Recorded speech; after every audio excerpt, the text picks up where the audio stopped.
Good morning, Upper Dublin. It's the final day of Spirit Week and the pep rally is only hours away. Everyone must be very excited. I know I'm ready to get hyped. Go sophomores!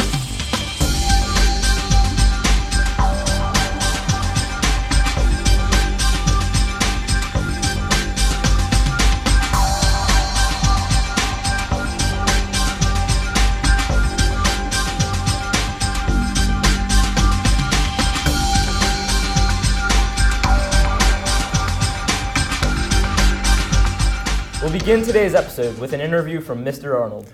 He's our choir teacher of 18 years, and in addition to that, he teaches several chorus classes as well as Vox. Cecily Johnson sat down with Mr. Arnold to learn more about these amazing vocal groups.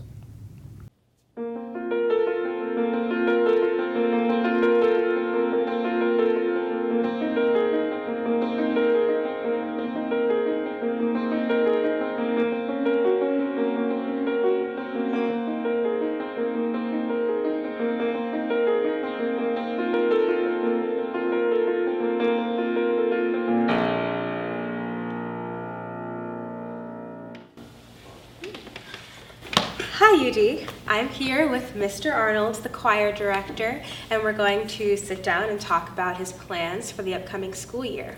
Good. So, choir this year is a little bit different. What are some of the new directions you're planning on taking UD Choir? Well, we've incorporated a couple of different sections. In the past, the choir has been a 5-day class or a 3-day class, but this year we decided to add both a 2-day version and a 1-day version. They all still learn all the same music, but obviously some students are seeing it a little bit less than others. I've tried to incorporate some of the easier things in at the beginning of the year to allow those students that may not see it that much to be able to catch up. How much would you say you love teaching high school students? This has always been a passion of mine. I always tell the story of since I was in 6th grade, I knew I was going to teach music, but I always thought I was going to be a middle school band teacher. And I was for 5 years, my first 5 years of teaching. But I realized through my senior year of college, that's where I wanted to be. I've always wanted to teach high school choral. I knew that choral music was my main interest, and I just wanted to be able to pass that knowledge on and show students that singing and choir in general just can be a really, really fun experience. Is there anything you'd like to say to your current choir students? Guys, get ready for an awesome year. I'm really excited about the music that we're singing this year, and I hope you get excited too. And yeah, let's look forward to an awesome year. Thank you, Mr. Arnold, for letting me interview you. No problem. Thank you. Back to the studio. Great interview, Cecily, and thanks to Mr. Arnold for sitting down with us. Tyler, we need to move to a less pleasant topic now. Yes, it's finally time we discuss the topic of the invasive species, those foreign pests that have no natural predators and run unchecked in our happy environment. If you haven't guessed yet, we're referring to the spotted lanternfly, and James Grossman and Matt Grieve have all the details in the next segment. Hey, Upper Dublin, how's it going? I'm James Grossman with Mohammed. Shred. Okay, so you're doing a project on the spotted lanternfly, right? Mm-hmm. And how do they, or where do they originate from? So they've originated from over China, India, and they've came over to the U.S. with a package of stone, and they basically lay their eggs and reproduce on stone and wood. So it's in Pennsylvania mostly, right? Mm-hmm. How many counties are affected? 14 counties and our own too. What do you think will happen to Upper Dublin with these lanternflies? I think it's gonna, it's gonna overpopulate at some point and then started to decrease over the winter time. So we're in quarantine. How does that affect the local native population of trees and stuff? They kill the trees. They mostly go for the saplings. Okay. How much money do you think it would cost for repairs? We're looking about over $18 million over damage. I want to thank you for coming out with Thank your you, James. schedule. You're welcome. And UDTV, back to the studio. Thanks, James and Matt. Now back to the pleasant topic of rock and roll. Yes. Many of our students here have been performing live rock shows right here in UD in a pretty amazing organization called the School of Rock. That's right. Kids of all ages learn to perform and sing rock songs, and I've got to say, it's pretty awesome. Aaron and Kai are members and have some great coverage. Hello, today we're here with Nate Hurdle, who is a teacher and director at the School of Rock. What performance opportunities are there at the School of Rock?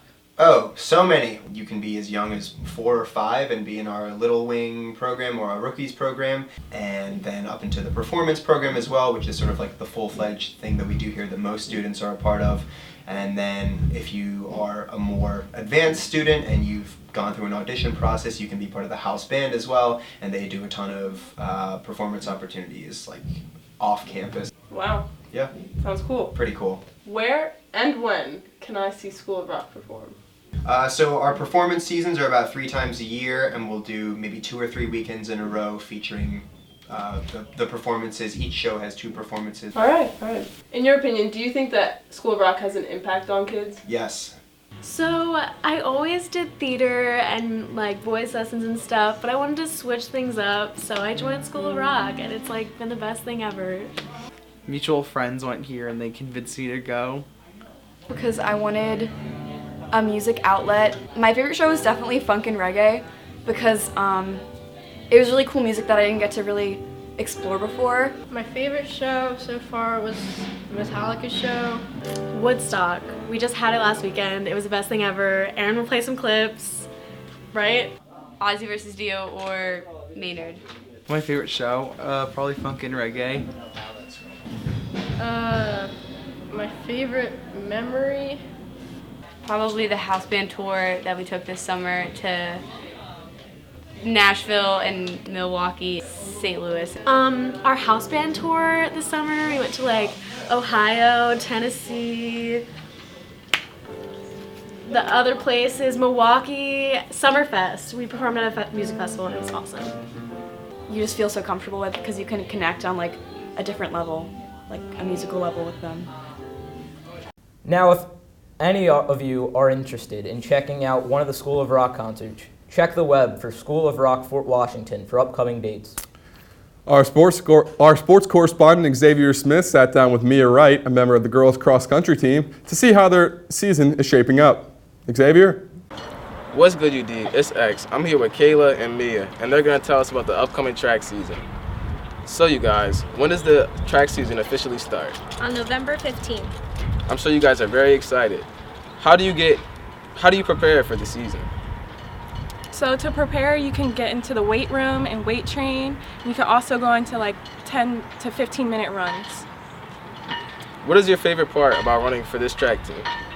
Our favorite part, I would say, is when you're actually competing in your event, having the whole team support and cheer you on, and just like the togetherness of the team is really nice.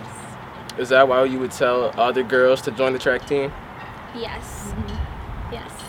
How do you feel to be seniors and to lead the underclassmen this year? Well, in pole vault, I was always the upperclassman as a sophomore, so I feel like it's kind of something I've already been doing, and it kind of just teaches you a good life skill. Honestly, I feel a little scared because this is my first time being a senior, obviously, and leading the underclassmen. So honestly, I think I'm prepared from last year, but we'll see. You never know. All right. Can you guys talk about a little bit about our cross-country team? Right now, they are undefeated, and they've been undefeated for like a very long time, like 10 years maybe. Yeah, it's pretty good.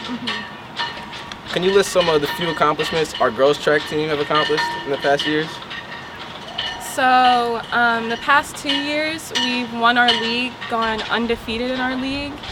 And last year, our 4x8 went to states, and we had a girl named Peyton Coleman go to states for triple jump. It's very impressive. All right, thank you guys. Good luck on your season. Thanks, Xavier. The district is making a very big deal with the tricentennial this year.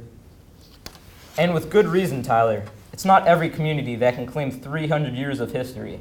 Josh Siliberti has all the details in this week's forum. Good morning, Upper Dublin, and welcome to the Forum, a segment bringing you the news and information about all things Upper Dublin. I'm your host, Joshua Siliberti, and this week we'll start out first with homecoming.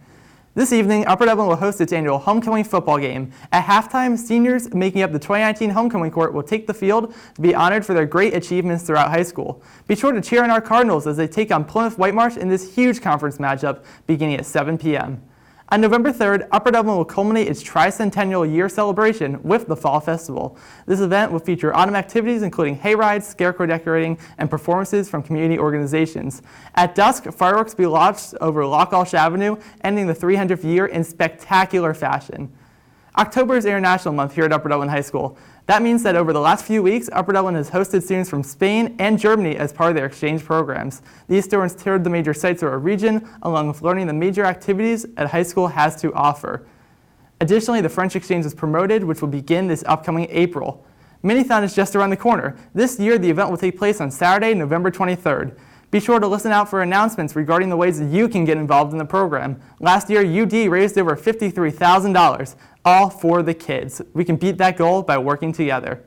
Finally, let's finish with an update on the UD Promenade. Over the summer, Upper Dublin's newest shopping destination rose from the ground at the corner of Welsh and Dreshertown Roads. The project will feature new retail stores and apartments, and is all on target to be completed in the summer of 2020. Well, UD, that's all the news I have for you today here from the Forum. Have a great day, Upper Dublin. Another great job by Josh. Now, from all of us in the studio, it's been another episode of Your UDTV.